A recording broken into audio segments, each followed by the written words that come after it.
And thank you, Mr. Roy. I would appreciate the time. I just want to add,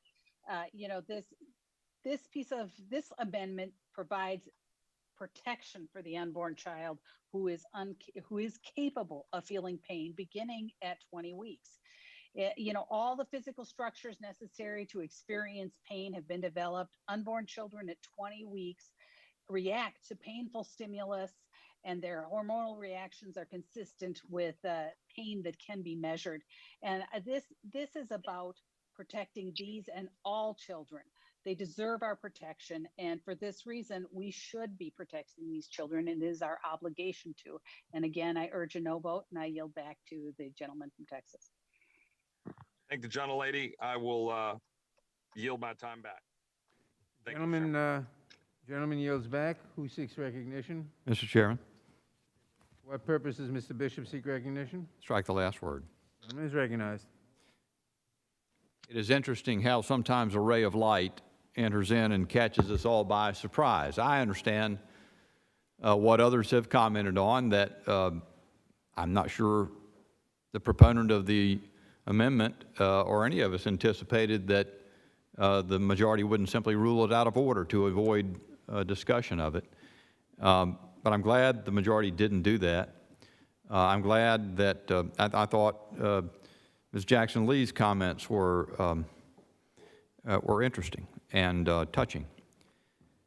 She spoke about the desire to diminish and reduce violence. I can't think of anything that more epitomizes violence than for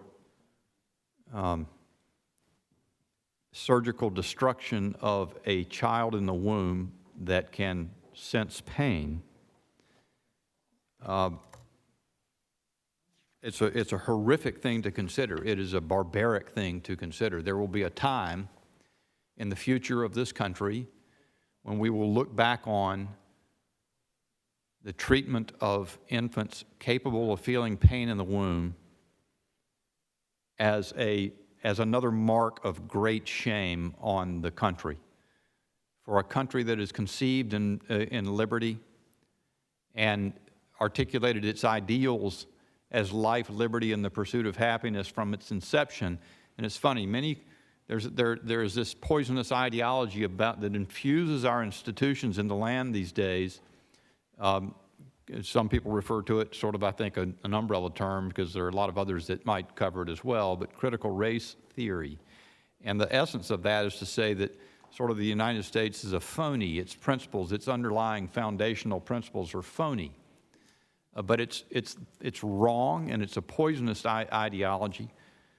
The fact is, the nation's been has incompletely embraced and implemented in society's life all of the principles of our founding.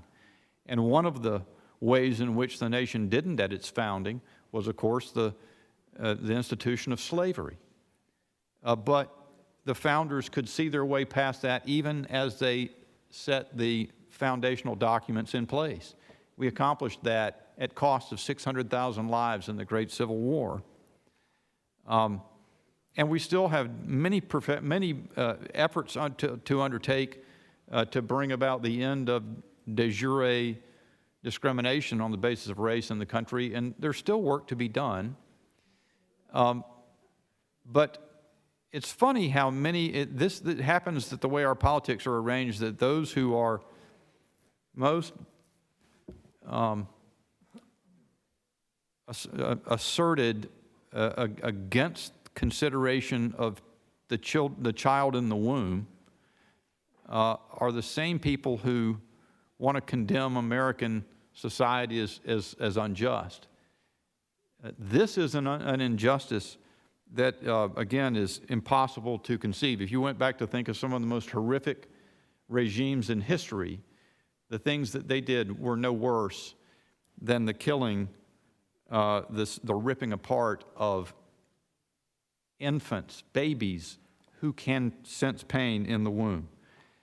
This bill describes the scientific debate, the scientific progress over the question of what it means to perceive pain.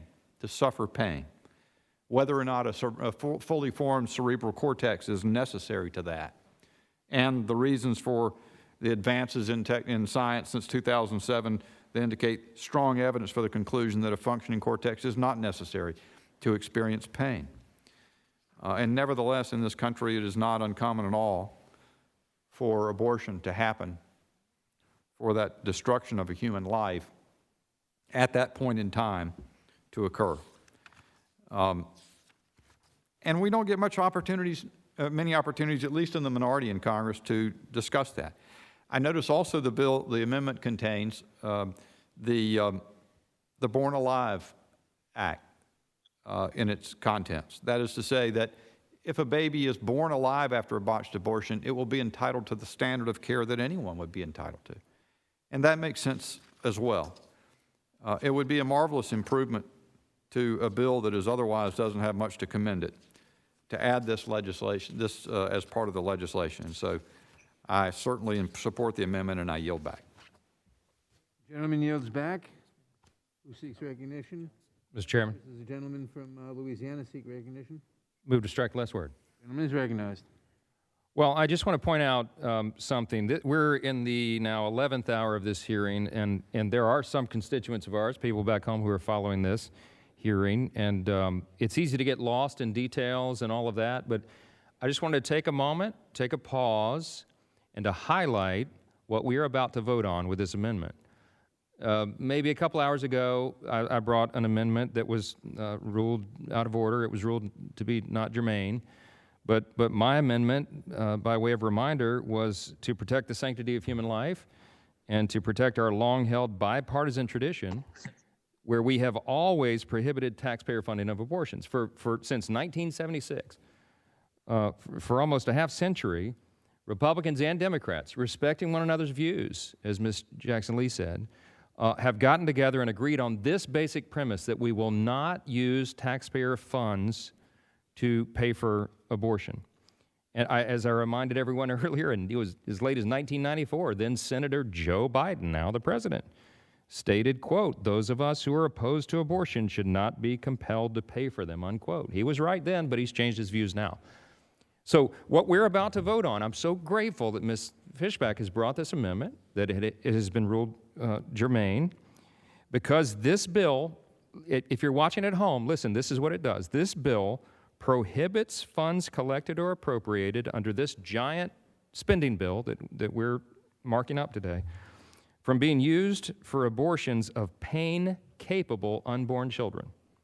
So when this vote is taken, I want you to know that if someone votes yes, they are opposed to using taxpayer funds to perform abortions on an unborn child that can feel pain. And if they vote no on this amendment, pay attention, because they are voting to say, their vote says that they are okay. For the first time, I think, in American history, at least since the 70s, they are okay with saying that we are going to use funds collected under this giant spending bill with the increases in taxes and all the other things they have planned. We're going to use your taxpayer dollars at home to pay for abortions of unborn children that can feel pain. Okay? That's it. Don't get lost in the details. Don't get lost in the obfuscation and the subterfuge and everything else going on here. That is plain and simple. Ms. Fishback's amendment is simple. It is American to its core, and it is essential to the soul of this nation, which so many people have said in recent months that we need to secure and defend. And so I'll yield to the gentleman from Ohio. Yet the left says we're the radical ones. Right. We're the radical ones for wanting to protect unborn life. We're the radical ones for saying life is precious and should be protected. I yield back. I thank you for yielding back. This is a remarkable moment in the history of our country. Don't get lost in it because we're in the 11th hour of a hearing. It's 9 p.m. Some people have turned off C-SPAN and all that. I hope that everybody remembers the vote that we're about to take. It's momentous. The gentleman yield. I yield to Mr. Bishop. To your point, Mr. Johnson, as I say, this sort of happens upon us sort of suddenly. And there were some galvanizing moments in the United States on the question of abortion, and I remember a couple. that I think are worth noting right now, because we're getting ready to have another one. The committee discussion in the state of Virginia, and I forget the lady's name, I think it was Ms. Tron, if I remember correctly, a member of the Virginia legislature, was asked about the abortion bill she was advocating, whether it would permit an abortion up to the moment of delivery. And she acknowledged that it would. And it took away the breath of the nation. I remember action in the legislature in New York. And I think it was something again, a similarly radical bill. Perhaps, Mr. Johnson, you might be able to remind me what it was. Do you remember what that bill was? But I remember the celebration, sort of the ghoulish celebration, Oh, yeah. the cheering after this bill that was a radical abortion bill that would see to it that more infants in the womb near birth were killed. It may have been the defeat of the Born Alive bill. I'm not positive now, but it was just one of these moments that sort of very dark moment when you celebrate the spread of death in that way. And I think we're getting ready to see the same thing happen again here. Time of the gentleman has expired. Who else seeks recognition? The question occurs on the amendment. All in favor say aye. Aye. Opposed, Aye. opposed no. No. The noes have it. Request a recorded vote, Mr. A Chair. recorded vote is requested. The clerk will call the roll. Mr. Nadler. No. Mr. Nadler votes no. Ms. Lofgren. Ms. Lofgren votes no. Ms. Jackson Lee. Ms. Jackson Lee votes no. Mr. Cohen. No. Mr. Cohen votes no. Mr. Johnson of Georgia. No. Mr. Johnson of Georgia votes no. Mr. Deutsch.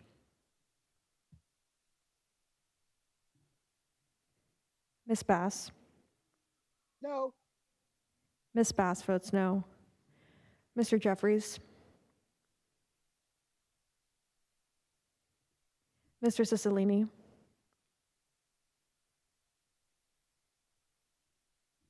Mr. Swalwell.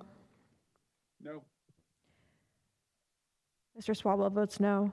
Mr. Liu. No. Mr. Liu votes no. Mr. Raskin.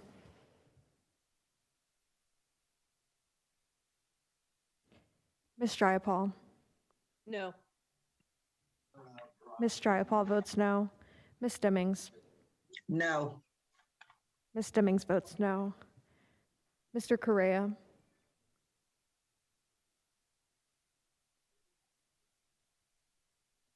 Ms. Scanlon.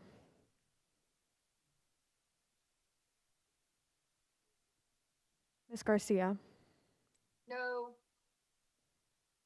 Ms. Garcia votes no. Scanlon votes no. Ms. Scanlon votes no.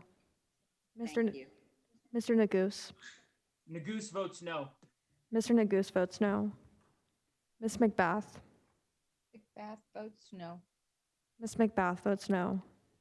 Mr. Stanton. Correa votes no. Mr. Correa votes no. Mr. Stanton. Stanton votes no. Mr. Stanton votes no. Ms. Dean. Dean votes no. Ms. Dean votes no.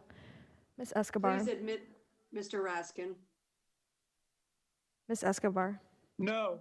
Raskin votes no. Mr. Raskin votes no. Ms. Escobar. No. Ms. Escobar votes no. Mr. Jones. No. Mr. Jones votes no. Ms. Ross.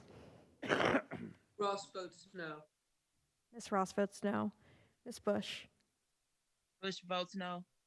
Ms. Bush votes no. Mr. Jordan. Cicilline votes no. Mr. Cicilline votes no. Mr. Jordan. Mr. Jordan votes yes. Mr. Shabbat.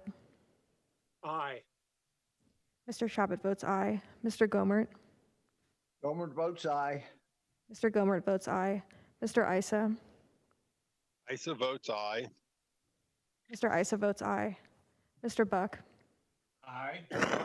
Mr. Buck votes aye. Mr. Gates. Aye.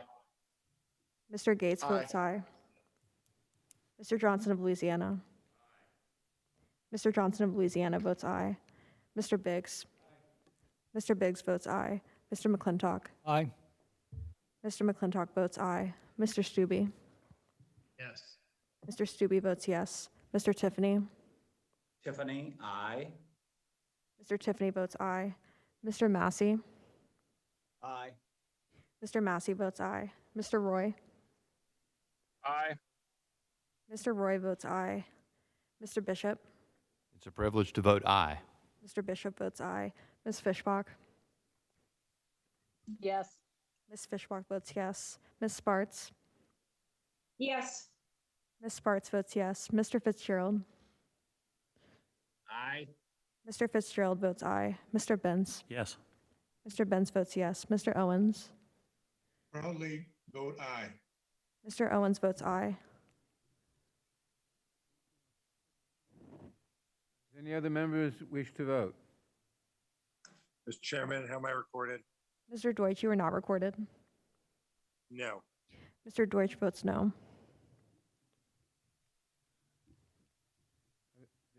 The clerk will report. Mr. Chairman, there are 19 ayes and 24 noes. The amendment is not agreed to. It is now past 10 p.m. in the evening. The committee has been engaged in consideration of amendments for more than 12 hours with no breaks, save for a short amount of time the members spent in the September 11th Remembrance Ceremony. We have considered 25 amendments, held 23 record votes, including 3 votes challenging the ruling of the chair on non-germane amendments. This is a longer time period and greater number of amendments than have ever been taken up by the Judiciary Committee, considering reconciliation instructions under either party, to my knowledge. The minority has debated such wide-ranging matters as vaccine requirements, Afghanistan security, 3 separate amendments on DUIs, local law enforcement funding, the Second Amendment, refugee resettlement, administrative procedure, remain in Mexico, pardon authority, and abortion, among many other topics. As we have informed the minority since last week and repeated at the outset today, we need to finish so that all members will have the requisite 2 days to prepare views prior to the September 15th budget deadline. At this point, we still do not have a sense of how many amendments the minority wishes to offer, let alone the substance of any of those amendments. As a result, I would reiterate my offer to the minority to ask them to identify the amendments they would like to debate and vote on, so we can agree on how that can be accomplished before we need to finish debate and vote in final passage by 11:30 this evening. Thank you. For what purpose does Mr. Biggs seek recognition? Mr. Chairman, I have an amendment at the desk. Clerk will report the amendment. I reserve a point of order. Point of order is reserved. Amendment to the amendment in the nature of a substitute to the committee print offered by Mr. Biggs of Arizona. Page 18, after line 8, insert the following. Delimitation, none of the funds made available by the subtitle may be used to obligate or award funds to a The state or amendment will unit. be, without objection, the amendment will be considered as read, and the gentleman will have 5 minutes to explain his amendment. Thank you, Mr. Chairman. So in 2018, what a difference the leader of Homeland Security can make. But in 2018, Secretary of the Homeland Security was putting out calls to end sanctuary cities, to make cities safe, and he was calling for cooperation with ICE so they could enforce the law. Our current Homeland Secretary has instead tried to de-emphasize communication pursuant to 8 U.S.C. 1373. The sanctuary cities, I'm going to give you, you can go on the internet, you can find just a myriad of these stories. So I'm just going to give you one that I think is particularly egregious. You had 16-year-old Gabriela Alejandra Gonzalez Ardon was killed by a group of 5 MS-13 members. 2 of them had been in custody. They were ICE detainers, and yet they were released by the sanctuary city, one New York, one Baltimore, instead of turning them over to ICE for removal from the country. And that 16-year-old girl was brutally assassinated. So what this amendment does is, since we are providing $2.5 billion for grants to support evidence-informed intervention strategies to reduce community violence, that's what the bill does, and to support training, technical assistance, research, evaluation, and data collection on strategies to effectively reduce community violence and ensure public safety, and to support research, evaluation, data collection on the differing impact of community violence on demographic categories. What my amendment is designed to do is to ensure that this funding does not go to sanctuary jurisdictions that have laws or policies that prohibit information sharing with DHS and have laws or policies that hinder enforcement of immigration laws. It's very straightforward. Sanctuary jurisdictions plainly should not receive this funding. Sanctuary policies create dangerous situations for federal law enforcement officers and for the communities that enact them. One strategy to reduce community violence would be for state and local officials to cooperate and share information with DHS instead of prohibit information sharing and hindering law enforcement. Restricting the sharing of information or hindering the enforcement of immigration laws should not be rewarded. And this notion, I can hear it now, oh, but these are local jurisdictions, we should not interfere with them. Right, if they want to make sanctuary cities, that's their business, except for they're in violation of federal law. So 1373, Title 8, Section 1373 says, notwithstanding any of the provision of federal, state, or local law, a federal, state, or local government entity or official may not prohibit or in any way restrict any government entity or official from sending to or receiving from the Immigration Naturalization Service information regarding the citizenship or immigration status, lawful or unlawful, of any individual. We are going to be giving lots of money and grants. We should not be giving them to jurisdictions that refuse to follow the law and actually make not just their own communities less safe, but make all of America less safe. And so that is the purpose of my amendment. I think it's rational, it's straightforward, and I urge everyone to support it. And with that, Mr. Chairman, I yield back. Gentleman yields back. I withdraw my point of order. I withdraw my point of order. The point of order is withdrawn. I recognize myself in opposition to the amendment, as with a number of other amendments. The underlying measure would provide much-needed funding to reduce violence in our communities. There is no reason to limit or condition this funding, which would undermine this critical investment in our communities, which are in great need of this assistance. Accordingly, I urge my colleagues to join me in opposition to this amendment. And I yield back. Who else seeks recognition? No one else seeks recognition? Chairman. What purpose is Ms. Jackson? Like the last word.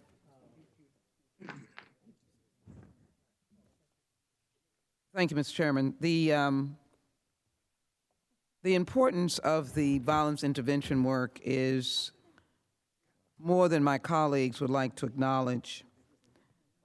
We have a siege, a surge of violence, and it is really across America, and it is rural and urban, and it is not a respect of communities. But in particular, 4 in 10 Texans, 41%, have been a victim of crime in the past 10 years.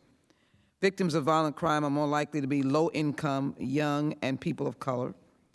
7 in 10 violent crime victims have been victims more than once. People of color are 29% more likely to be a victim of violent crime and 36% more likely to report being a victim of crime, serious violent crime, in the state of Texas. That's only an example of states around the nation. So the idea of violence prevention is crucial. The dollars also cover children exposed to violence, drug courts, family drug court programs, juvenile drug treatment, emergency planning for juveniles, enhancing law enforcement, and just a number of things, gang violence prevention. And so the idea of conditioning important and crucial programs to save lives on what is speculative at best about cities that have been called sanctuary cities, and yet they have rebutted that. But as well, cities and counties and other jurisdictions who have the ability to welcome people to their community, and as it would be, there is no way of juxtaposing that action in places around the nation to stopping vital, important crime prevention dollars from getting to those communities. This is an important way to stop violence of all forms, intervention. It is proven, it has worked, and I'm enthusiastic about the budget aspect of this legislation that would invest more money in community violence prevention programs, the myriad of which cover children, juveniles, teenagers, women, families, victims of crime. It would be shameful to narrow the opportunity for those dollars to be received by jurisdictions who desperately need them. So, reluctantly, Mr. Biggs is my ranking member, I have to oppose this legislation, this seeming condition, because the desperate call for violence prevention is one we need to heed. And I am very glad the Biden administration recognizes that intervention is a strong part of stemming the tide of violence. With that, I yield back, and I oppose the underlying amendment. Lady yields back. For what purpose does Mr. Jordan seek recognition? Strike the last word. Is recognized. Support the legislation. In a bill that spends $3.5 trillion and raises the taxes on the American people, on the hardworking American people, we're going to take that tax money and give amnesty to 8 million people who broke the law, and also give it to cities that thumb their nose at immigration law, sanctuary cities. Again, I come at such a deal for the taxpayers. Such a deal for the largest spending bill in American history, $3.5 trillion, which is going to raise taxes on the hardworking people. And again, remember the Democrats' economic plan. Lock down the economy, spend like crazy, pay people not to work, and for the people who are working and who are here legally, who didn't break the law, they're going to raise your taxes. And they're going to take that tax money and give amnesty to people who did break the law, and give money to cities that, in fact, thumb their nose at federal immigration law and our sanctuary cities. That's what this does. I mean, again, we've said it all day long. One common sense idea after the other, the Democrats turn down. One after the other. I hope, I mean, maybe we'll get one of these. You just read off a list, Mr. Chairman, of all the good amendments we've offered that you guys turned down. And then you had the nerve to tell us we need to finish in 2 days. We don't schedule things, you did. Maybe you should have started sooner. We got to finish by tonight at midnight, because according to the rules, they have to have 2 days for the Budget Committee to put this all together and spend the $3.5 trillion that raises American taxes and rewards people who broke the law to come here, 8 million of them, and also rewards cities who broke the law, violated the law in our sanctuary cities. And we got to do that in 2 days because of the Democrat schedule. Has nothing to do with Republicans, but somehow you're going to say, no, you can't offer all the amendments you want to offer. We got to be done by midnight. That's what's going on here. I yield back. Gentleman yields back. Who else seeks recognition? For what purpose does Mr. Roy seek recognition? Move to strike the last word. Gentleman is recognized. Appreciate it caught my attention that the gentlelady from Texas suggested that it was, I think, quote, speculative at best. I think that was the quote. Forgive me if I got that a little off. As to whether there are, in fact, anything or any cities that are, quote, sanctuary cities. If that is the case, which is an assertion I do not accept, but let's assume, for the sake of argument, that it's true, then what's the problem? And what are you worried about?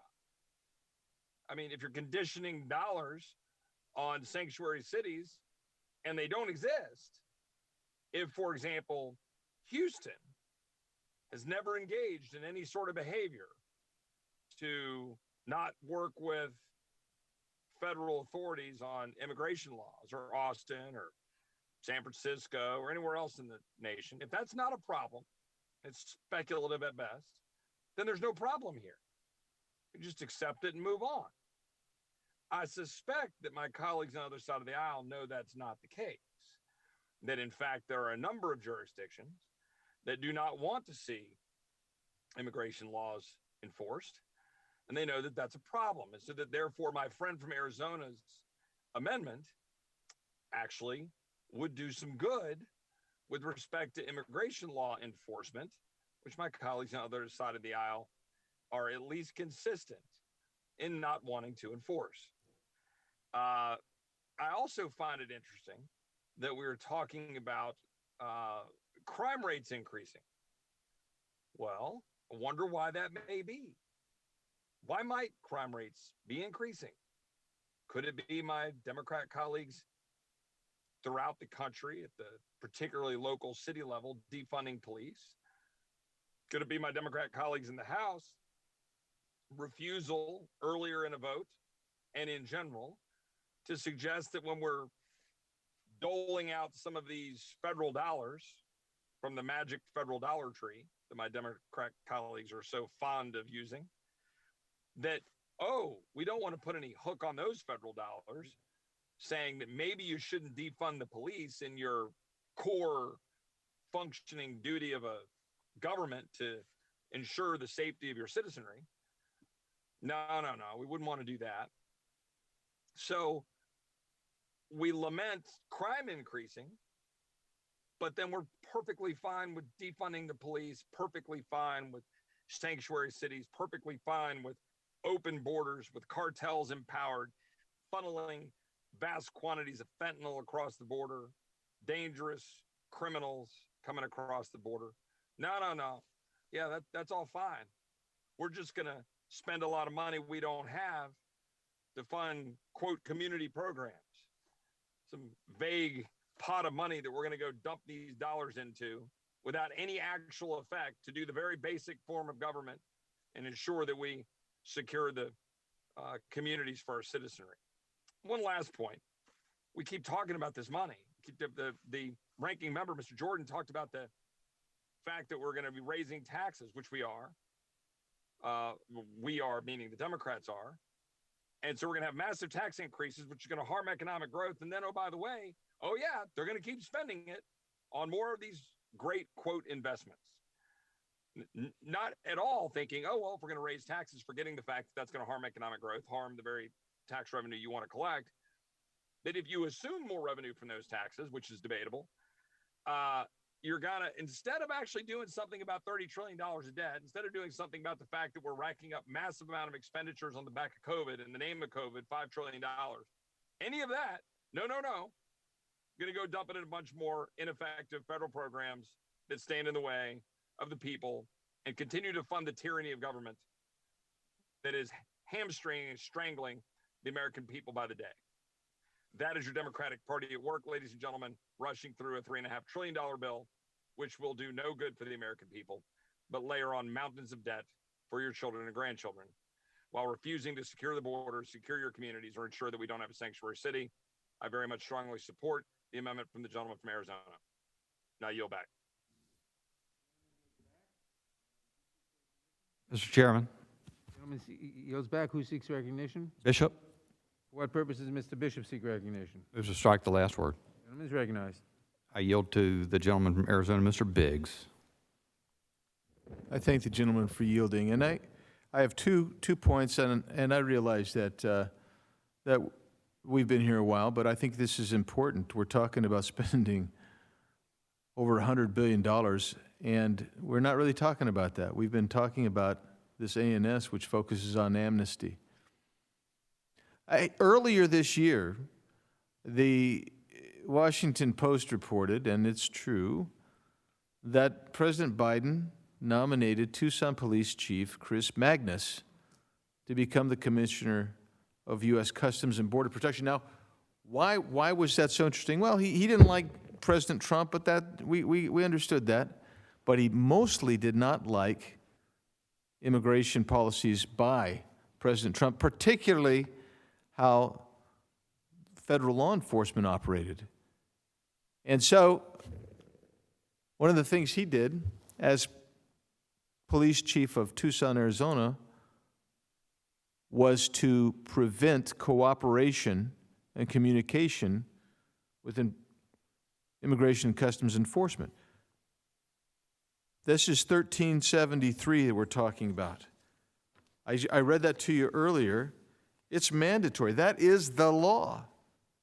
Well, there's, frankly, no other emotion but outrage to know that some of my colleagues are okay with defying federal law because they want illegal immigration.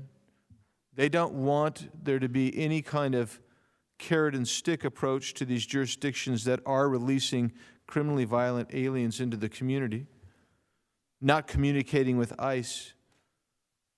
Oddly enough, some of the same people that take that position expressed outrage when my colleague, Mr. Roy, earlier today encouraged people to defy President Biden's vaccine mandate. So let me get this straight. He's saying, on a personal basis, you defy vaccine mandate. My colleagues on the other side of the aisle are saying, we're going to ignore the fact that cities, states, and county jurisdictions are violating federal law. In fact, not only are we going to ignore that, we're going to give them millions and millions of dollars. Reclaiming my time just a minute, if I might, Mr. Biggs, to the point you're just making, there's also a distinction. Mr. Roy was saying, defy the president's mandate for vaccines on the ground that it is unlawful and unconstitutional.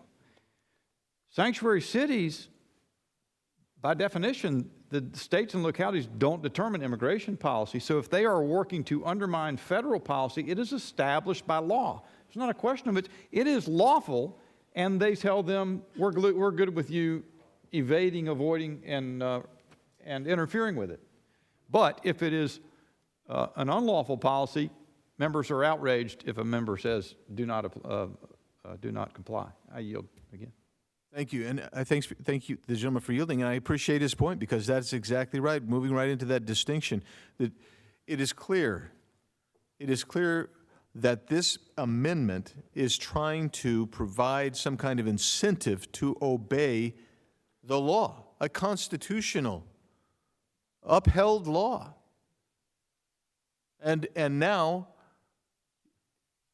on one hand, a law that is dubious. Nobody's defending it for its constitutionality. It's not even a law. It's an amorphous executive order, potentially a regulation. Urging defiance of that sparks outrage, just like the outrage I feel for the amendments that we've offered that have been common sense and would be very helpful to this country, and all of them have been voted down. No doubt this one will be voted down too. I yield back to the gentleman from North Carolina. I thank the gentleman, and if I find an opportunity to speak on someone else's time, I'd like to relate a story that arises out of Mecklenburg County, but it addresses this issue that where those who advocate or don't want to ever interfere with sanctuary city policy, how they think that Time of the gentleman has expired. I yield back. The gentleman yields back. Who else seeks recognition? The question occurs on the amendment. All in favor say aye. Opposed, no. No. The noes have it. The amendment is not agreed to. Are there any further amendments to the amendment in the nature of a substitute? A roll call is requested. The clerk will call the roll. Mr. Nadler. No. Mr. Nadler votes no. Ms. Lofgren. Ms. Lofgren votes no. Ms. Jackson-Lee. Ms. Jackson-Lee votes no. Mr. Cohen? Mr. Mr. Cohen votes no. Mr. Johnson of Georgia?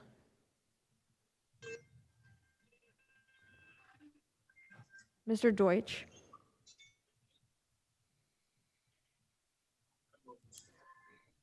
Ms. Bass? No. Ms. Bass votes no. Mr. Jeffries? I'll give you some time. No. Mr. Jeffries votes no. Mr. Cicilline? No. Mr. Cicilline votes no. Mr. Swalwell? No. Mr. Swalwell votes no. Mr. Liu? No. Mr. Liu votes no. Mr. Raskin? No.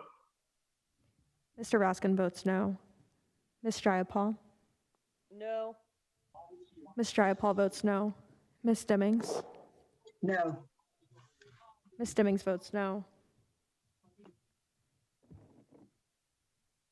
Mr. Correa? No. Mr. Correa votes no. Ms. Scanlon? Scanlon votes no. Ms. Scanlon votes no. Ms. Garcia? No. Ms. Garcia votes no. Mr. Neguse? No. Mr. Neguse No. votes no. Ms. McBath? No. Ms. McBath votes no. Mr. Stanton? No. Mr. Stanton votes no. Ms. Dean? No. Ms. Dean votes no. Ms. Escobar? No. Ms. Escobar votes no. Mr. Jones? No. Mr. Jones votes no. Ms. Ross? Ross votes no. Ms. Ross? Ross votes no. Ms. Ross? I think it's broken. Can you? Ross votes no. No. No.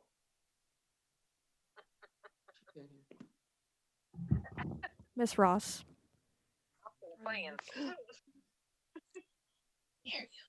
Ross votes no. Ross voted no. We can all hear it. Testing. Ms. Ross? Ross votes Ooh. no. Hello? Ross votes no. Can't anyone else hear it? I heard It's it. on, but I don't think it's working. We can hear it. Testing, can you hear me? Clerk that has to hear it. No? The clerk needs to recognize we would not. If you give her a shout, no they can without her probably having hear one. you. Yeah. All I can say is I'm unmuted, and clearly, thank you. The other side has heard me say no. Kind of sounded like a yes to me. All we need to do is to log on.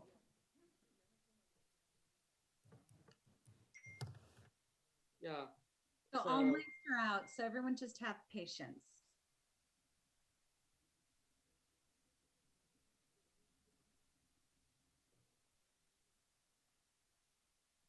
Sure sounded clear to me several times.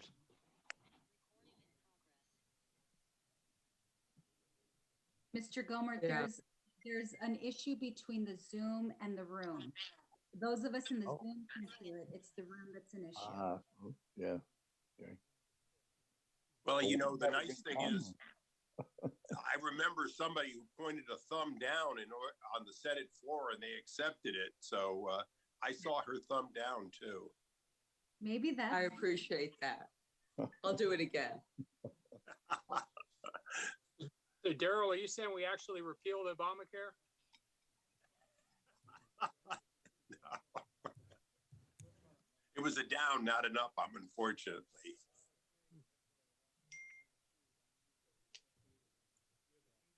Oh, so it's the speakers in the auditorium that are out. Maybe, Okay. maybe we can just do like a thumbs down, thumbs up. Yeah, I already did that. So I get 3 downs. So let's see what we hear back from the room.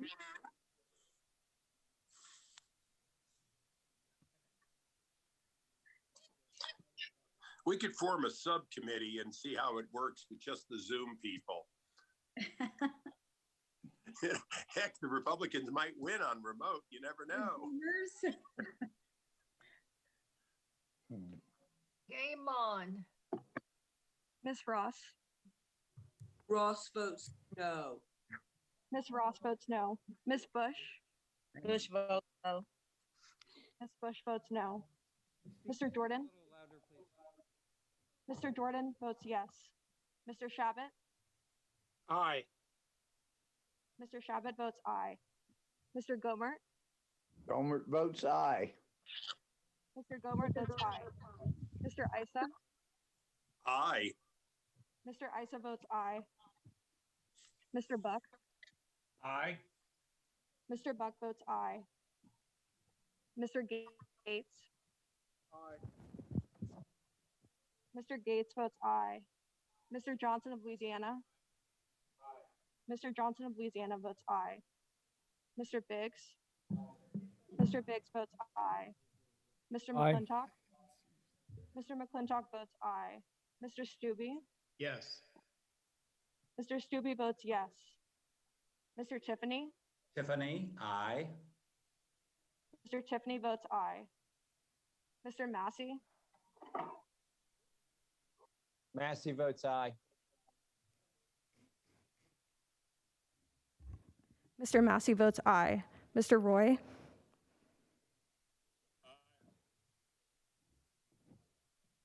Mr. Roy votes aye. Mr. Bishop. Mr. Bishop votes aye. Ms. Fishbach. Ms. Fishbach votes aye. Ms. Spartz. Yes. Ms. Spartz votes yes. Mr. Fitzgerald. Mr. Fitzgerald votes aye. Mr. Benz. Yes. Mr. Benz votes yes. Mr. Owens.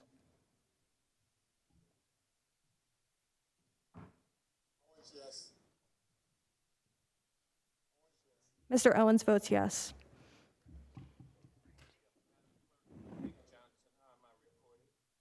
Mr. Johnson, you are not recorded.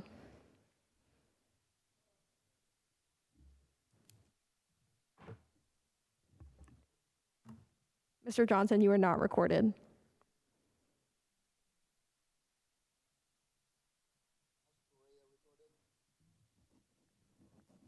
Mr. Correa, you are recorded as no.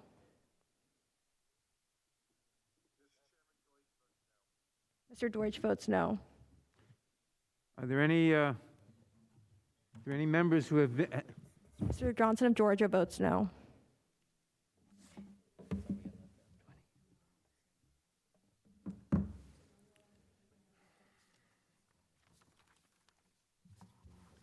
are there any other members who haven't, who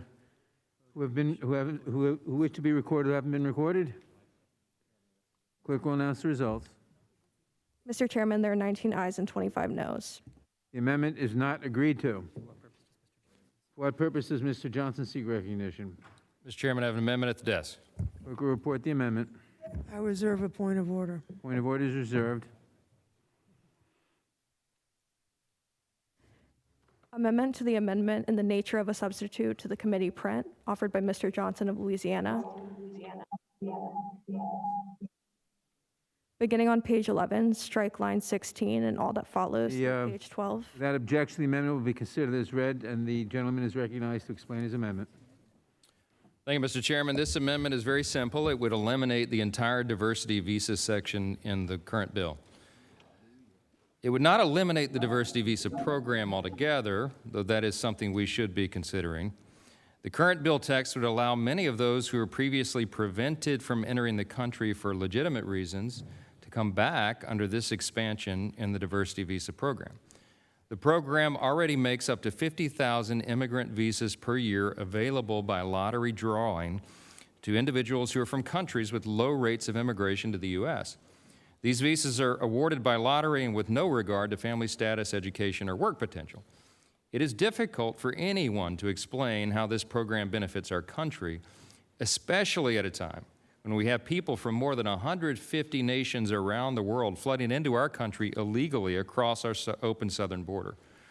I think it's important to highlight again the crushing cost of what the Democrats' bill will impose on our country. We are alarmed not only by the $3.5 trillion in new spending that's directly associated with this bill, but with the additional cost to our existing programs. It was said almost in passing this morning, Mr. Biggs thankfully entered it into the record, but this Center for Immigration Studies report that was published this morning notes that the headline is, "Amnesty in the Reconciliation Bill Could Cost Social Security and Medicare $1 trillion." It says that in a detailed report published in April, I'm reading from this, the Center for Immigration Studies estimated that amnesty would impose a lifetime net cost on Social Security and Medicare Part A, hospital insurance, of about $129,000 per amnesty recipient. This cost is the present discounted value of benefits received minus new taxes paid. Extrapolating from those results, the report goes on, an amnesty for 8 million illegal immigrants, which is what this bill would do, would generate a total cost to Social Security and Medicare Part A of roughly $1 trillion in present value. Now, it also notes that most of these entitlement costs associated with amnesty would occur outside the typical 10-year budget window of the Congressional Budget Office.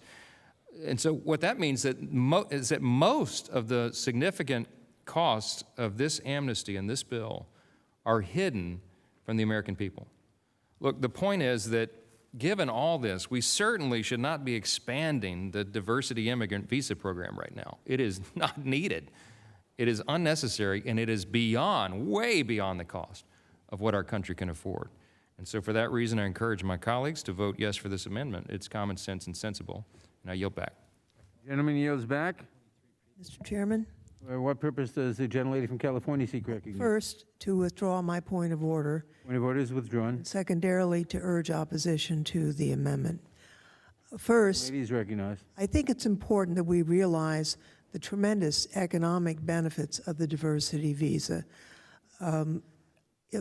The immigrants contribute to our economy, and the diversity visa recipients are a key investment in our human infrastructure. The United States, as we know, was founded by immigrants who came to this country to make a better life for themselves and their families, and all of us ended up benefiting by their hard work and what they helped build in this country. The Diversity Immigrant Visa Program provides individuals from countries with relatively lower level of recent immigration to the United States an opportunity to apply for a visa and permanent residency. About 50,000 diversity visas are typically issued each year. Now, this visa program promotes diversity, as the name suggests, in the U.S. immigration system, but it also extends opportunities to aspiring immigrants around the globe who can dream and aspire to become Americans. It welcomes diverse talents and contributions to the U.S. economy and our communities. It also turns out that diversity visa immigrants have higher educational attainment than both other immigrants and native-born Americans. The median diversity-based immigrant has a bachelor's degree, while median non-diversity immigrant and median native-born adults have a high school diploma. And research has shown that the rate of unemployment among diversity-based immigrants is lower than other immigrants.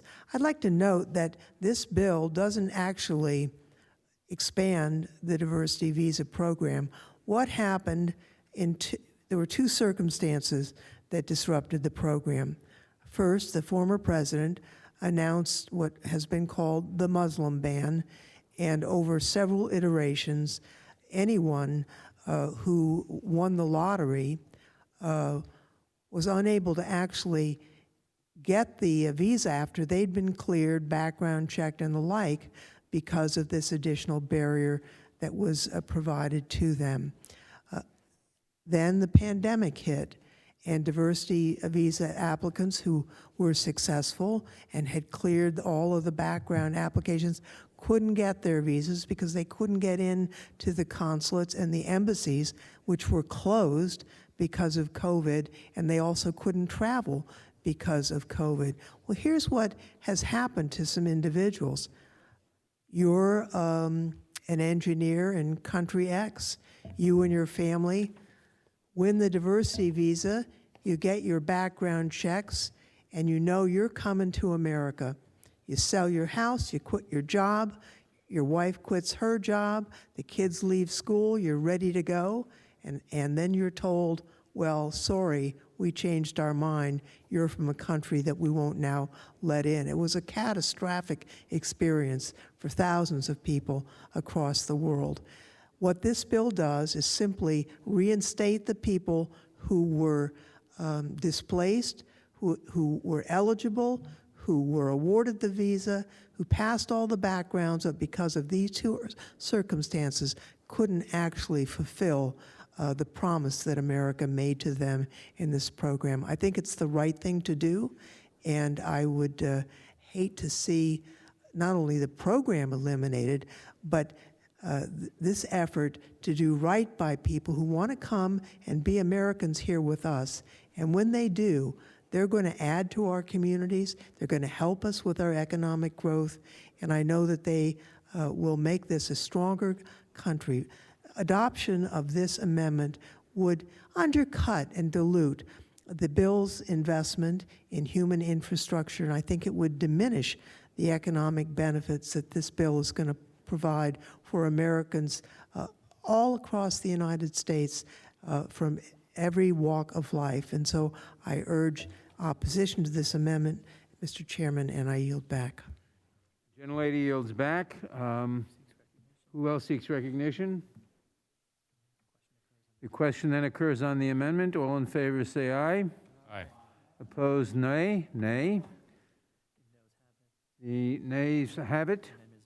The amendment is not agreed to. Request recorded vote. A recorded vote is requested. The clerk will call the roll. Mr. Nadler? No. Mr. Nadler votes no. Ms. Lofgren? No. Ms. Lofgren votes no. Ms. Jackson-Lee? No. Ms. Jackson-Lee votes no. Mr. Cohen?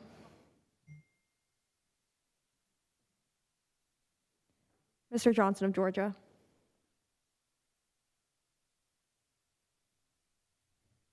Mr. Deutsch? No. Mr. Deutsch votes no. Ms. Bass? No. Ms. Bass votes no. Mr. Jeffries? Mr. Cicilline? No. Mr. Cicilline votes no. Mr. Swalwell? No. Mr. Swalwell votes no. Mr. Liu? No. Mr. Liu votes no. Mr. Raskin? No. Mr. Raskin votes no. Ms. Jayapal? No. Ms. Jayapal votes no. Ms. Stimmings? No. Ms. Stimmings votes no. Mr. Correa? No. Mr. Correa votes no. Ms. Scanlon? No. Ms. Scanlon votes no. Ms. Garcia? No. Ms. Garcia votes no. Mr. Neguse? No. Mr. Neguse votes no. Ms. McBath? No. Ms. McBath votes no. Mr. Stanton? No. Mr. Stanton votes no. Ms. Dean? No. Ms. Dean votes no. Ms. Escobar? No. Ms. Escobar votes no. Mr. Jones? No. Mr. Jones votes no. Ms. Ross? Ross votes no. Ms. Ross votes no. Ms. Bush? Bush votes no. Ms. Bush votes no. Mr. Jordan? Mr. Jordan votes yes. Mr. Shabbat? Aye. Mr. Shabbat votes aye. Mr. Gomert? Aye. Mr. Gomert votes aye. Mr. Issa? Aye. Mr. Issa votes aye. Mr. Buck? Mr. Gates? Aye. Mr. Gates votes aye. Mr. Johnson of Louisiana? Mr. Johnson of Louisiana votes aye. Mr. Biggs? Mr. Biggs votes aye. Mr. McClintock? Aye. Mr. McClintock votes aye. Mr. Stube? Yes. Mr. Stube votes yes. Mr. Tiffany? Aye. Mr. Tiffany votes aye. Mr. Massey? Aye. Mr. Massey votes aye. Mr. Roy? Aye. Mr. Roy votes aye. Mr. Bishop? Mr. Bishop votes aye. Ms. Fishbach? Aye. Ms. Fishbach votes aye. Ms. Sparts? Yes. Ms. Sparts votes yes. Mr. Fitzgerald? Aye. Mr. Fitzgerald votes aye. Mr. Benz? Yes. Mr. Benz votes yes. Mr. Owens? Aye. Mr. Owens votes aye. Does any member wish to vote who's not yet voted? Yes, Congressman Cohen would like. Johnson. Mr. Johnson, Georgia, you were not recorded. Votes no. Mr. Johnson, Georgia votes no. Congressman Mr. Cohen wanted to vote for Johnson. Mr. Cohen, Vote now. Mr. Cohen votes no. Thank you. I think I always joke about how. Any members need to mute? Are there any additional votes, or anybody want to change a vote? If not, the clerk will please report. Madam Chair, there are 18 ayes and 24 noes. And the amendment is not adopted. For what purpose does Mr. Gomert seek recognition? Madam Chair, I have an amendment at the desk. Well, the clerk will report the amendment, and the gentlelady from Texas reserves a point of order. And the clerk will report the amendment, please. Amendment to the amendment in the nature of a substitute offered by Mr. Gomert, beginning on page 1, strike line 3, and all that follows through page 16, line 24, and redesignate provisions accordingly. Mr. Gomert, you are recognized for 5 minutes to explain your amendment. Thank you, Madam Chair. There's no way it's not germane because it's striking language that's actually in the bill. We've danced all around this issue regarding immigration, and this goes ahead and deals with all of it. Come on, there should not be big immigration changes in a reconciliation bill. This is no place for immigration. This ought to be going through subcommittee, committee. There ought to be open amendments on the floor on nothing but an immigration bill if we're going to do something this massive to change things. And, you know, regardless, let's face it, when it comes to the Byrd rule and what's germane in the Senate, which guides really reconciliation bills, it's going to be whatever Chuck Schumer says it is.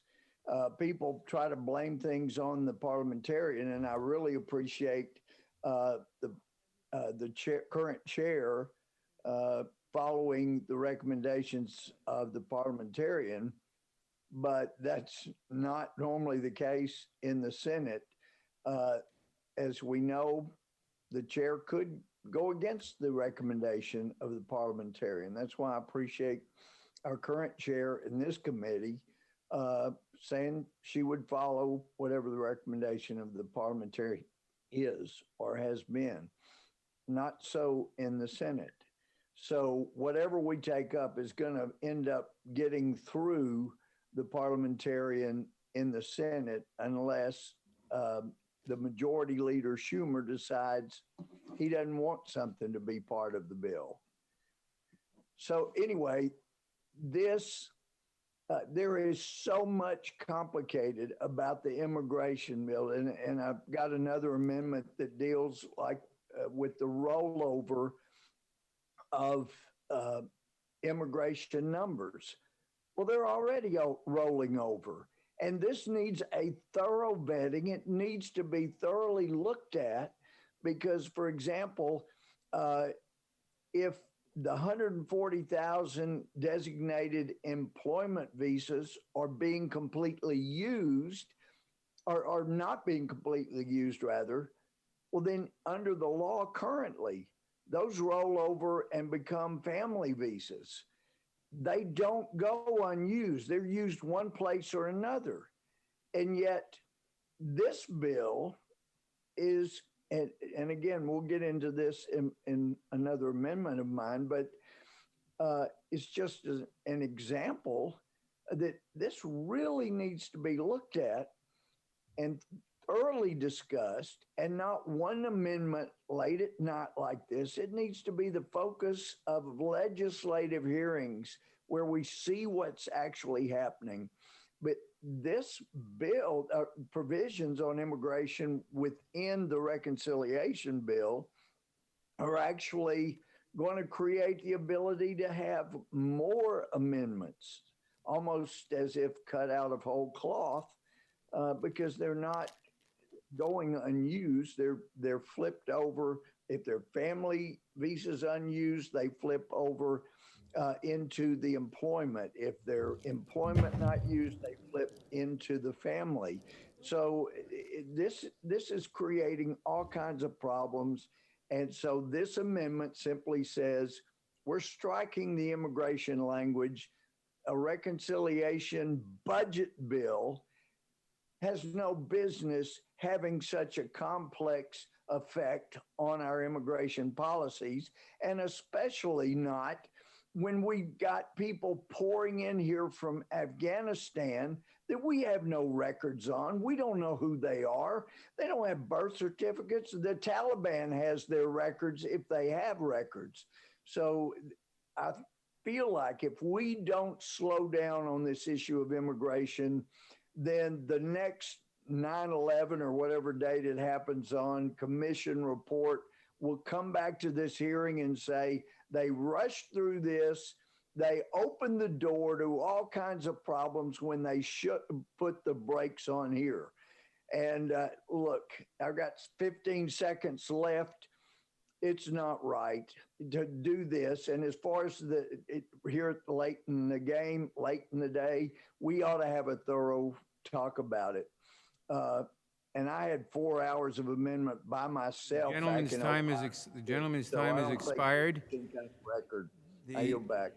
Gentleman yields back. I recognize myself in opposition to the amendment. This amendment strikes the entire immigration title and the important investments in our human infrastructure that it makes. Therefore, I urge opposition to the amendment. And I yield back. Who seeks recognition? For what purpose does Mr. Biggs seek recognition? Move to strike the last word. Gentleman is recognized. Thank you, Mr. Chairman. I support this amendment. It gets at the heart of something that I would say probably 8-9 hours ago we raised, and that is the germaneness of sticking an amnesty bill, an immigration bill, in a budget reconciliation package. It seemed to me then that it was not germane. It seems to me now that it's not germane. And I think the gentleman from Texas, Mr. DeGomert, raises salient issues. I mean, the fact that we're talking about spending billions of dollars and at the same time granting amnesty to between 8 and 10 million people seems absolutely ridiculous that we're compressing that particular issue, one that has been festering and mulled about for years, but without conclusion. Maybe we should have been having a hearing on this to discuss this more completely, more fully. I feel like we've at the same time that we've crammed this thing through, there's been so many additional amendments that would be necessary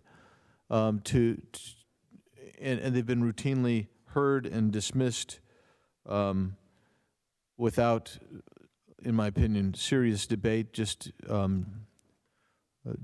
modest debate, position saying, no, we're not going to do it. But here's the deal.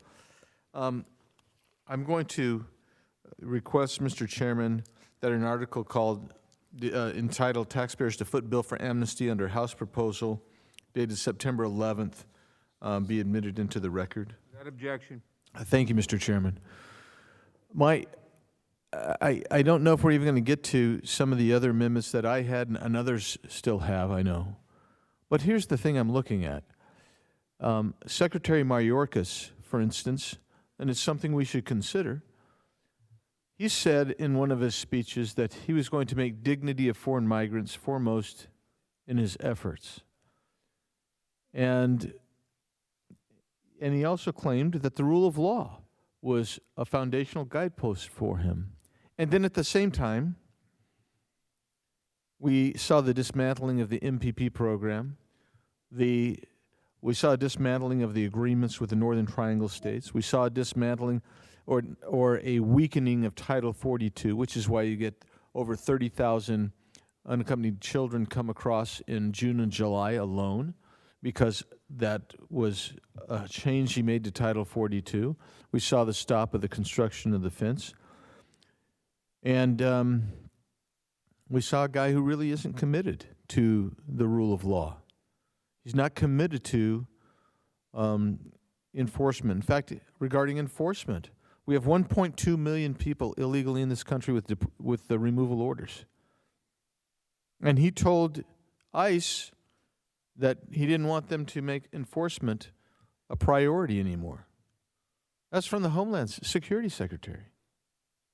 I mean, when you start looking at that, the gentleman from Texas's amendment starts to make perfect sense, because his amendment gets at the fact that this is not germane.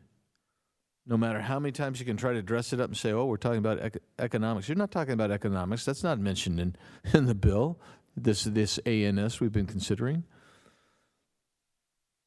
And you're not giving this particular policy issue the full consideration it needs. Now, we've talked about things, but let me tell you, this is a complex issue. Immigration has always been complex and always controversial. And it is one that we should take, in my opinion, an approach that has more gravitas than what we've seen today. Mr. Chairman, I encourage everyone to support the Gohmert Amendment, and I do, and I yield back. Would the gentleman yield? I'll yield to, who am I yielding to? Massey. Mr. Chairman, I yield to Mr. Massey. Thank you. I just wanted to clarify something. I think I heard Chairman Nadler call this portion of the bill that Mr. Gohmert seeks to strike, he called this illegal immigration portion human infrastructure. Is that correct? Is that the term? Time of the gentleman has expired. Who else seeks recognition? Mr. Chair. For what purpose does Mr. Jordan seek recognition? To yield to the gentleman from Kentucky, Mr. Massey. Massey's recognized. Yes, if the chairman would indulge me, I'd like to know if he just used the term human infrastructure to refer to the portion of the bill that Mr. Gohmert seeks to strike with his amendment. I did. So illegal immigration is now human infrastructure. I don't know what to say. This is, I think the people back home are going to be surprised to learn that illegal immigrants are now part of the infrastructure of this country. The terminology here is almost too incredible to believe. I just wanted to make note of that illegal immigration is now being referred to as human infrastructure. And I'll yield back. Yield for a question. I got to yield to Mr. Jordan. Yeah, we now have illegal immigration as human infrastructure. We have a reconciliation bill that has amnesty in it, and we have a reconciliation bill that doesn't cut spending but actually increases spending. So everything is wrong. Everything is wrong about what's going on here. Every single aspect of it is wrong. I appreciate the gentleman from Kentucky pointing that out. We'll yield now to the gentleman, I believe the gentleman from Texas, who's the sponsor of the amendment, this good amendment. Mr. Gohmert, I will yield to him. Well, and I appreciate my friend, Mr. Jordan, and appreciate Mr. Massey raising these issues. As we all know, infrastructure requires vast amounts of investment, and it also requires, rehabilitating that infrastructure and redoing. And so since we've seen the Department of Defense say that, gee, it's important to the good order and discipline to have sex change operations, I'm wondering what kind of money is going to be required to remodel the human infrastructure that the illegal aliens represent. I mean, this is how absurd this is getting. Once we declare that illegal immigrants, people coming into this country illegally, are our infrastructure, then you're talking about massive investments. No wonder this bill is going to cost $3.5 trillion. It is incredible. And when we talk about, well, this is economic, we keep hearing that. We have all day today heard about how great this is for the economy. But if you look at realistic studies, people at the Heritage Foundation had years ago, and the last report I saw indicated before we started hitting 100, 150, 200,000 people that are actually being caught in a month coming in, they were projecting $135 billion a year that it costs taxpayers, doesn't help the economy. And then when you talk about, if you look, the last jobs report was an embarrassment to the Biden administration because there were only a couple 100,000 instead of that 720,000 that were being projected. And now you're going to bring in people from other countries. It makes no sense. And I'll be glad to yield back to Mr. Jordan that yielded to me or Mr. Massey, but this is incredible. We should not be doing this. This is just so wrong.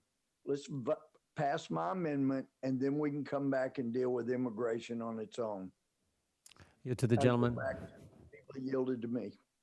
Yield to the gentleman from Wisconsin. Did Mr. Tiffany, Mr. McClintock, or Mr. Bishop? I yield to Mr. Bishop from North Carolina. I thank the gentleman from Ohio, and I think to Mr. Massey's point, or his dumbfoundedness at the use of language in this way, talking about human infrastructure and so forth, that redefining language on the fly is not something that has historically been associated with positive developments in governance, let's put it that way. And it's very disturbing. But the deliberate misuse of language to manipulate is unfortunately common. Purpose, does the gentlelady from California seek recognition? To strike the last word, Mr. Chairman. Lady's recognized. I won't take the whole 5 minutes, but I think this amendment is a terrific mistake. And I just think a couple of points need to be made. First, Mr. Gomert indicated that under current law, if the visas aren't used, they just roll over. That's not correct. If employment visas, and these are... That's not what I said. Well, you said they roll back and forth, and that's not correct. Employment visas that are not used by the end of the fiscal year expire. As a matter of fact, there's quite an uproar in the country right now because of the backlog that was created during the prior administration, and even though using overtime and extra efforts, there's probably going to be 80, 90,000 employment visas that expire at the end of this fiscal year. This amendment changes it. Now, these aren't people coming into the United States. These are people already here. And I know quite a few members of this committee voted for the per-country cap bill in the last Congress. We have a situation where you got people, medical doctors, in the middle of the country. They're here legally. They have medical offices. They're providing medical care. and yet they can't, because of the way we structured our system so stupidly, they can't ever get from legal temporary to legal permanent. And some of those people, I mean, their kids are aging out because they're dependents, and so their children, when they turn 21, they're being told to go back to their country of their birth, even though their parents are in the United States. So there's families. We had a hearing about this in the subcommittee. There's very strong evidence that a large number of very talented people are leaving in the United States because you can go to Canada and get the equivalent of legal permanent residence in 6 months. And these are very talented people that are serving real needs throughout our community. I remember in the last Congress meeting with a physician and his physician wife, and they had a small medical office in a state in Iowa, as a matter of fact. They were the only doctors in the town. And but their kids were 18, and they were thinking they're going to have to close their offices. They couldn't send their kids back to a country where there's no family. So I think there's been a lot of mischaracterization about that, but that example, in a way, explains why this will be so important for the economy of the United States. It's not just physicians, but it's people with postdoctoral degrees, people who can start businesses to employ Americans, and we can't, and they're here. They're here, but there's no way to get them permanent legal status. This bill fixes that. We've talked about the dreamers, people brought in as babies, and many, I've met hundreds of these kids, maybe thousands of these kids. A lot of them didn't even know that they weren't United States citizens until they went to apply for a loan or some benefit they thought they were entitled to as an American citizen. It was only then that they found out that they actually weren't born in America, that they'd been brought here as a baby. These and many others will be able to unleash the full talent that they have to help build our economy. This is going to be such a shot in the arm for the GDP and for the American economy. And I remember Mayor Bloomberg saying that one of the keys to turning the economy of New York City around, it was in the dumps when he was there, was immigrants coming into that city and revitalizing a whole neighborhood, starting businesses. And I've had mayors in little towns that are rusting away saying what they need is that entrepreneurial spirit to come in, because immigrants start businesses at more than twice the rate of Americans. So let's not throw away the economic opportunity that is in this bill by adopting Mr. Gohmert's amendment. And I've gone on longer than I planned, Mr. Chairman, and so I yield back. Gentlelady yields back. Who else seeks recognition? Mr. Chair. Mr. Chairman. Mr. Chairman. For what purpose does Mr. Roy seek recognition? Move to strike the last word. Gentleman is recognized. I thank the chairman. I appreciate the amendment being offered from my colleague from Texas. We have found ourselves, of course, today having a number of amendment discussions involving border security, immigration related matters because it's such a pressing issue. And obviously those of us who recognize what a harm is befalling our nation as a result of wide open borders in terms of the empowerment of cartels and the endangerment of the American citizens and the endangerment of the migrants who seek to come here, we'd like to actually do something about that. We've had votes on background checks. We've had votes on that we shouldn't have any effect here until the migrant protection protocol is re-implemented, given that a federal judge said that we should re-implement it. Money for a border wall. We had votes on mandating that we ensure that people with sex offenses or multiple DUIs are not given status or firearms conviction. We've had numerous other votes, sanctuary cities, host of votes, all voted down. And so now my colleague from Texas, I think, is rightfully saying what we all said at the beginning, which is that we shouldn't be legislating on policy matters as we are here in the context of a reconciliation bill.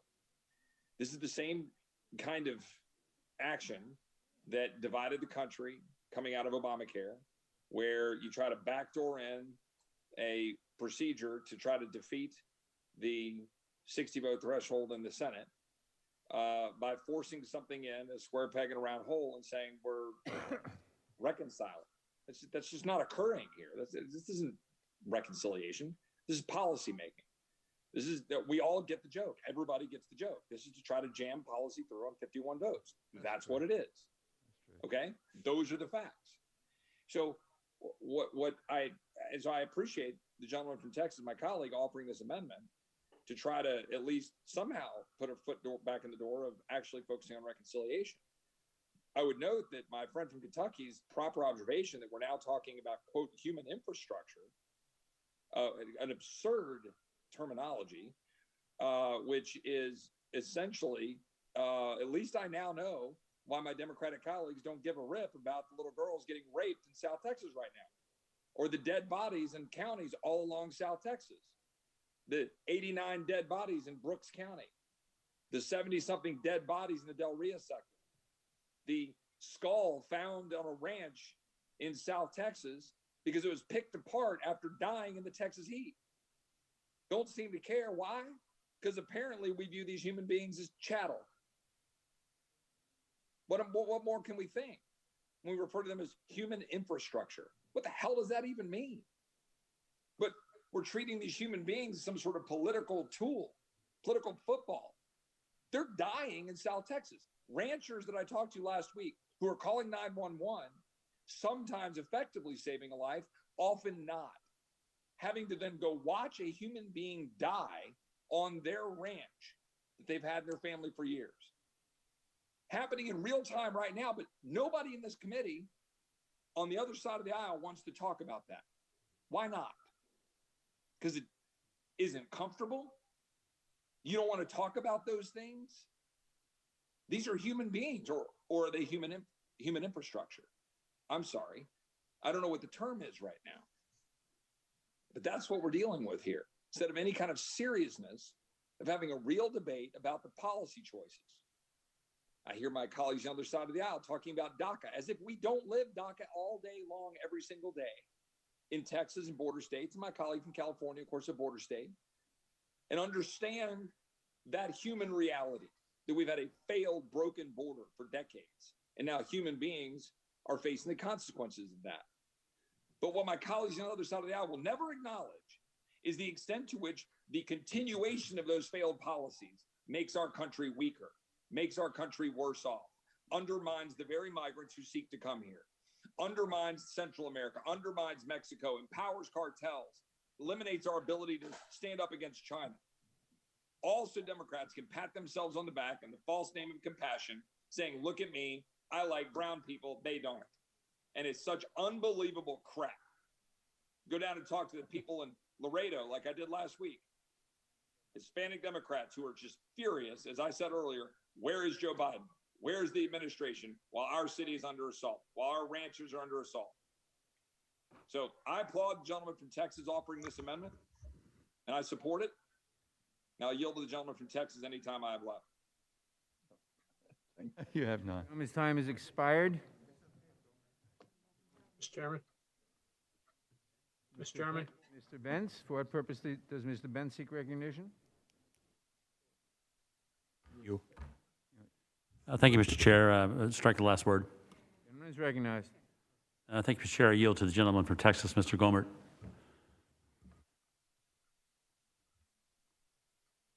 You there, Louis? Can hear you, Louis. Mr. Gomert, you're on mute. All right, thank you. I appreciate my friend, Mr. Shabbat. Look, when we're talking about an economic shot in the arm, let's look at what these very policies have done to the human infrastructure already here in America. I was shocked to recently see that during the 8 years of the Obama-Biden administration, that Black Americans lost 30% of their net worth. Incredible. But what was happening? We were bringing in people, they were pouring in illegally into this country, and there really wasn't much border enforcement back then. And then we saw why there was a huge uptick in Hispanic Americans and Black Americans voting for Donald Trump. Why? Because as President Trump, when he was candidate, asked, "What do you got to lose?" Well, a lot of them realize, a lot of Democrats realize he's got a good point. What do we got to lose? And then we saw the wages cease being stagnant, which is what happens when you pour in more and more workers. Sure, it's a real economic shot in the arm for people that come from countries where they were making slave wages, if any. They come here and they make more money. But what does it do to the Americans, to the people of all colors, of all national origins that came here legally? Their wages get crushed. They stagnate. And now with the inflation that this administration is bringing, for every month so far, we have a report for the last 7 months under this administration. Every month, people are losing value of what they're worth and what they're making. This is a tough start to this year. And if this passes, if this becomes law, then you are going to devastate the people that live here. And especially as this inflation keeps going, I mean, it's going to be worse than the Jimmy Carter years when we had double-digit inflation, double-digit unemployment, and double-digit interest rates. I couldn't believe it, but I was in the Army at the time at Fort Benning, Georgia, and I heard this guy Reagan talking about, no, we can bring all three of these double-digit numbers down. I told my wife, I like the guy, but he doesn't. I don't see how anybody can make that much difference. But his policies coming in brought all three of those double digits down, and now we're going back in that direction. It didn't work when Gerald Ford was trying to whip inflation now.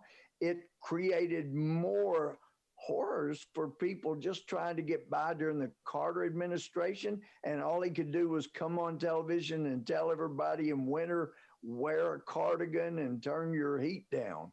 Look, we're headed right back there.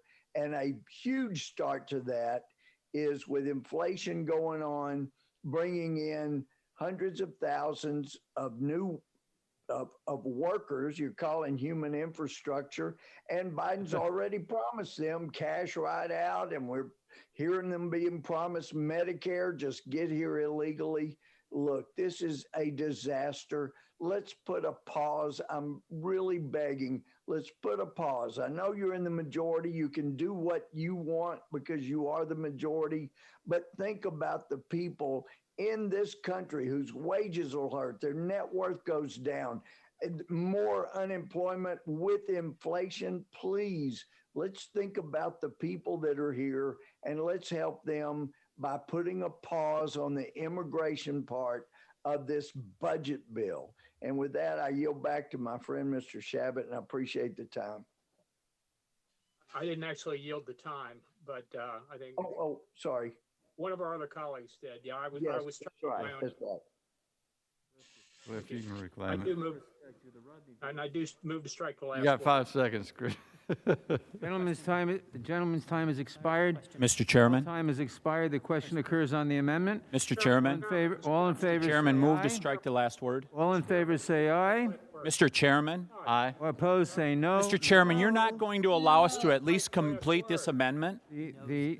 The noes have it. Do I hear? You're not going to allow us to at least complete this amendment? Hear a motion to. We don't get to we want a recorded speak on vote, this but we actually wanted amendment? to talk Recorded on vote the is amendment. requested. Recorded vote is This requested. is outrageous. Oh. Now you shut down Clerk will debate after call the- bringing a bill Clerk will before us call that doesn't have anything to do with the budget. Recorded vote is requested. The clerk will call the roll. Move to strike the last word. Unbelievable. Mr. Nadler. No. Mr. Nadler votes no. Ms. Lofgren. No. Well, no one's called the Ms. question. Lofgren votes no. Ms. Jackson Lee. No. Mr. Chairman, parliamentary inquiry. Who called Ms. Jackson Lee Previous votes no. question. What cut off the debate? Yeah, we'll cut off the debate. The chairman moved the previous question and ruled on his own previous question, apparently. The roll call vote is underway. The clerk will continue to call the roll. Mr. Cohen. No. Mr. Cohen votes no. Mr. Johnson of Georgia. No. Mr. Johnson of Georgia votes no. Mr. Deutsch. No. Mr. Deutsch votes no. Ms. Bass. No. Ms. Bass votes no. Mr. Jeffries. Mr. Cicilline. No. Mr. Cicilline votes no. Mr. Swalwell. Nope. Mr. Swalwell votes no. Mr. Liu. No. Mr. Liu votes no. Mr. Raskin. No. Mr. Raskin votes no. Ms. Jayapal. No. Ms. Jayapal votes no. Ms. Stimmings. No. Ms. Stimmings votes no. Mr. Correa. No. Mr. Correa votes no. Ms. Scanlon. No. Ms. Scanlon votes no. Ms. Garcia.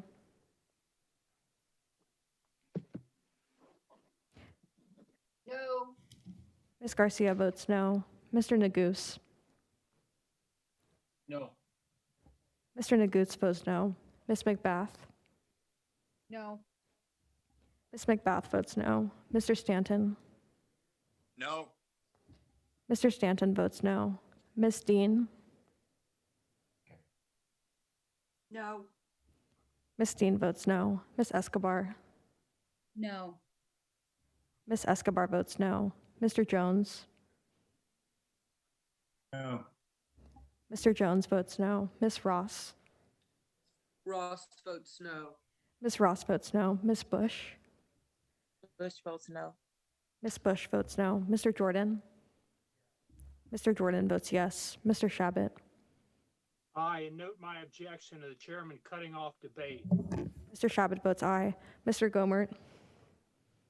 Aye. Mr. Gomert votes aye. Mr. Isa. I second Mr. Shabbat's recognition of this wrongdoing and vote aye. Mr. Isa votes aye. Mr. Buck. Aye. Mr. Buck votes aye. Mr. Gates. Aye. Mr. Gates votes aye. Mr. Johnson of Louisiana. Mr. Johnson of Louisiana votes aye. Mr. Biggs. Mr. Biggs. Mr. McClintock. Aye. Mr. McClintock votes aye. Mr. Stubbe. Yes. Mr. Stubbe votes yes. Mr. Tiffany. People are not infrastructure. Aye. Mr. Tiffany votes aye. Mr. Massey. Aye. Mr. Massey votes aye. Mr. Roy. Aye. Mr. Roy votes aye. Mr. Bishop. Aye. Mr. Bishop votes aye. Ms. Fishbach. Aye. Ms. Fishbach votes aye. Ms. Sparts. Yes. Ms. Sparts votes yes. Mr. Fitzgerald. Aye. Mr. Fitzgerald votes aye. Mr. Benz. Yes. Mr. Benz votes yes. Mr. Owens.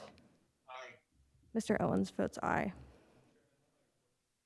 Mr. Biggs, you are not recorded. Mr. Chairman, how am I recorded? Mr. Biggs, you are not recorded.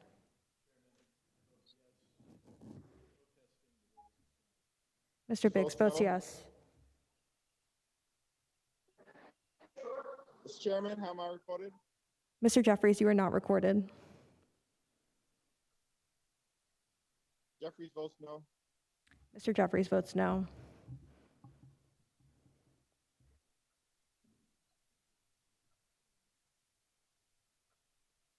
Is everybody recorded who wishes to be recorded? The clerk will report.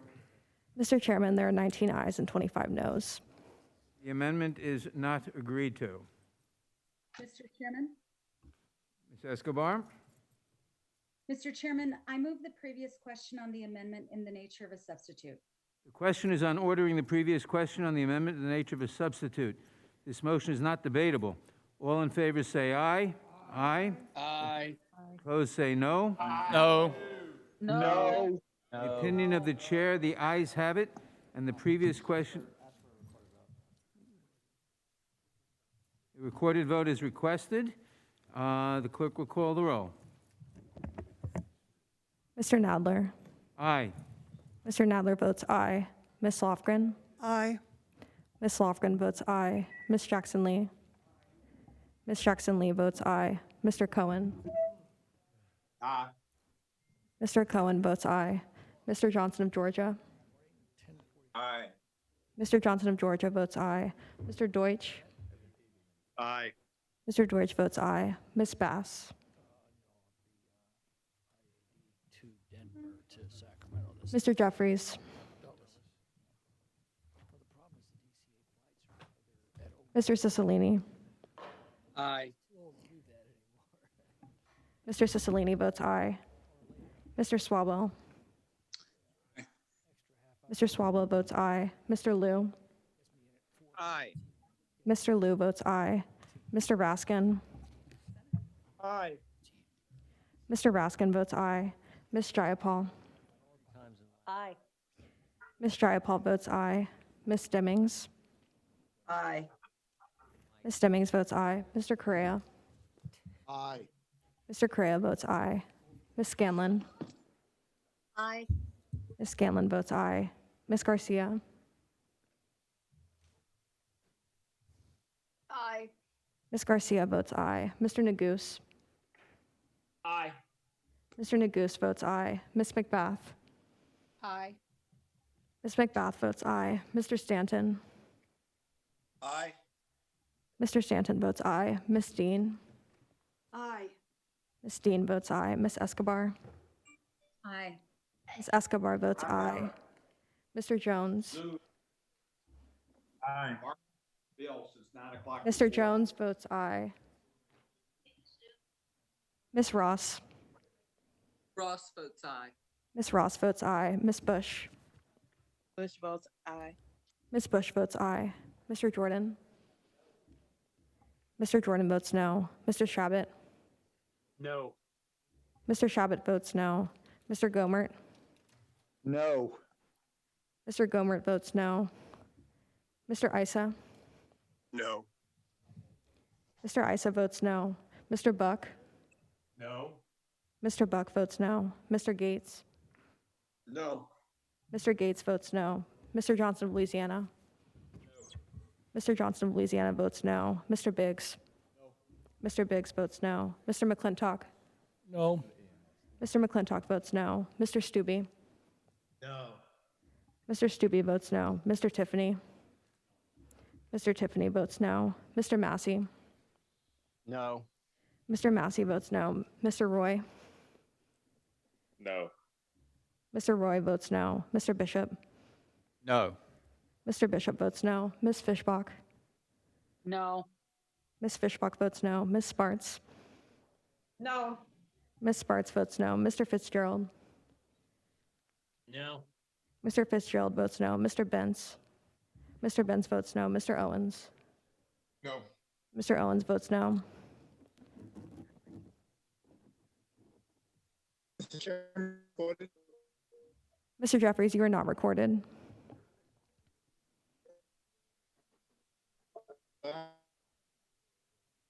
Mr. Jeffries.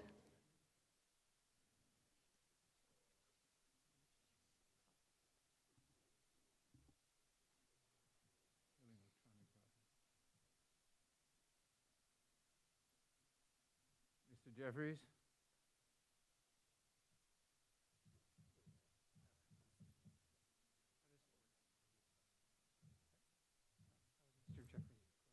How is Mr. Jeffries recorded?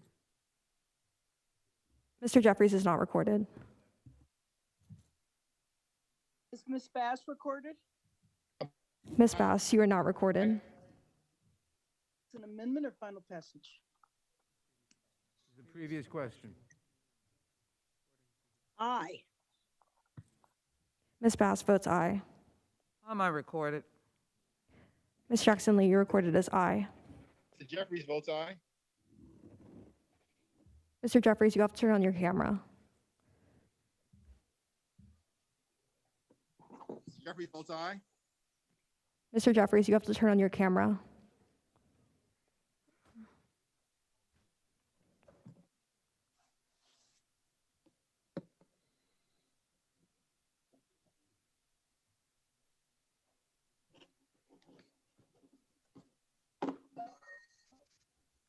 Chairman, how am I recorded? Mr. Jeffries, you are not recorded, and you will have to turn on your camera. My camera not on?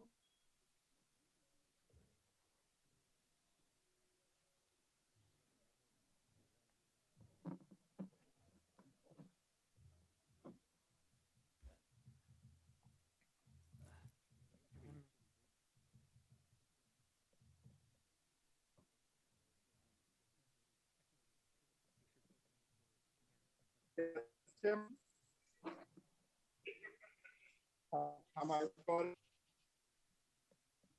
Mr. Jeffries, you are not recorded, and you will have to turn on your camera.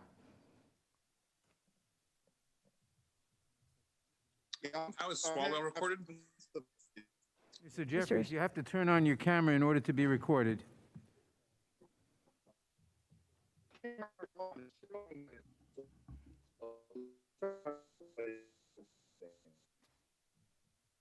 Lord intercede. This is Madeline Dean. How am I recorded? Ms. Dean, you are recorded as yes. Thank you. This is David Cicilline. How am I recorded, please? Mr. Cicilline, you are recorded as yes. How is Swalwell recorded? Mr. Swalwell, you are recorded as yes. Mr. Chairman, how am I recorded? Ms. Escobar, you are recorded as yes. How am I recorded? Mr. Stanton, you are recorded as yes. Madam Clerk, how am I recorded? How am I recorded? Mr. Raskin, you are recorded as yes. Ms. Scanlon, you are recorded as yes. Okay, the clerk will report. Well, no, we actually, I think Hakeem actually just, his camera just came on. Madam Clerk, how am I recorded? Mr. Jones, you are recorded as yes. Mr. Jeffries? Mr. Jeffries votes aye. Mr. Jeffries votes aye. His camera's not on. Mr. Jeffries. There he is. There he is. Mr. Jeffries. Jeffries votes aye. Mr. Jeffries votes aye. Quite a build-up for us to get to see. Mr. Jeffries votes aye. The clerk will report. Thank you. Ms. Stanton. Mr. Chairman, there are 25 ayes and 19 noes. The ayes have it, and the previous question is ordered on the amendment and the nature of a substitute. The previous question having been ordered on the amendment and the nature of a substitute, the vote now occurs on agreeing to the amendment and the nature of a substitute. All those in favor say aye. Aye. Aye.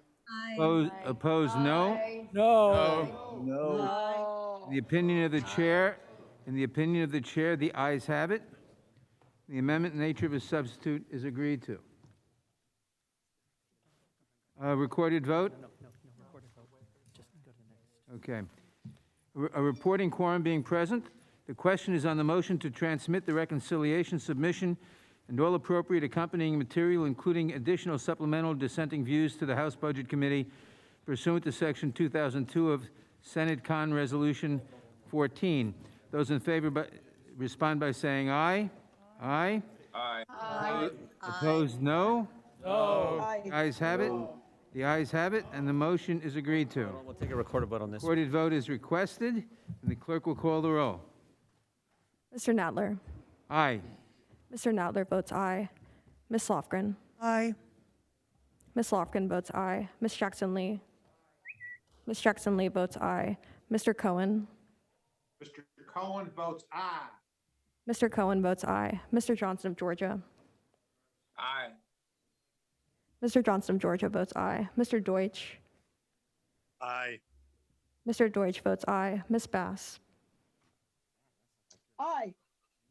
Ms. Bass votes aye. Mr. Jeffries. That's my notepad. Mr. Jeffries, you'll have to turn your camera on.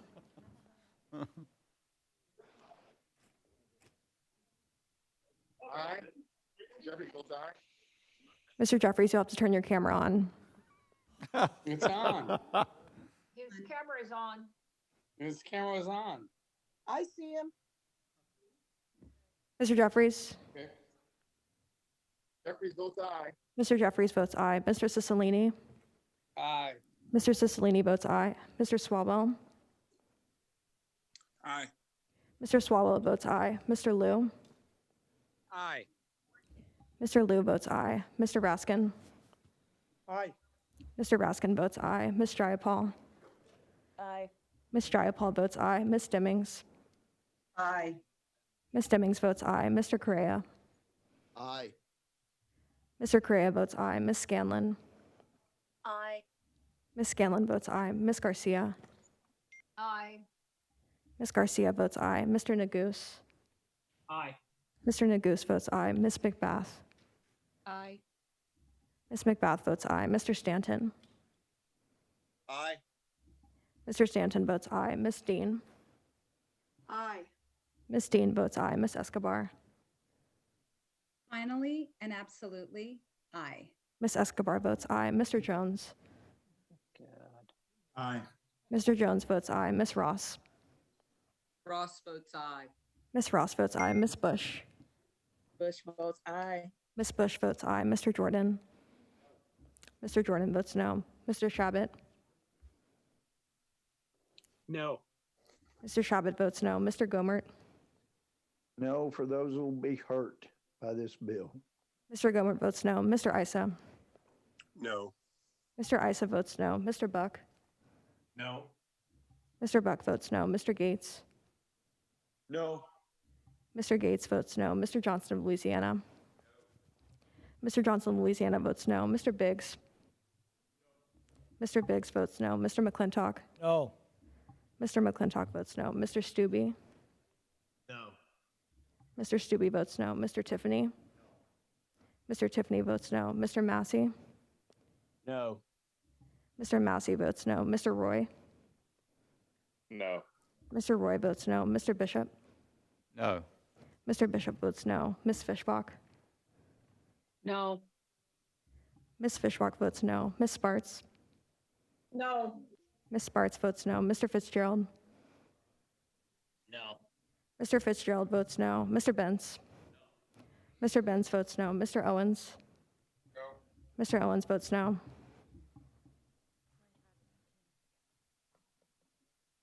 Has every member voted who wishes to vote?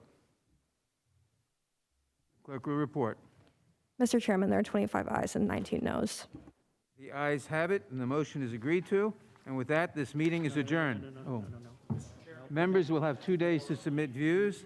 Without objection, the committee print will be transmitted as a single amendment in the nature of a substitute, including all adopted amendments, and staff is authorized to make technical and conforming changes.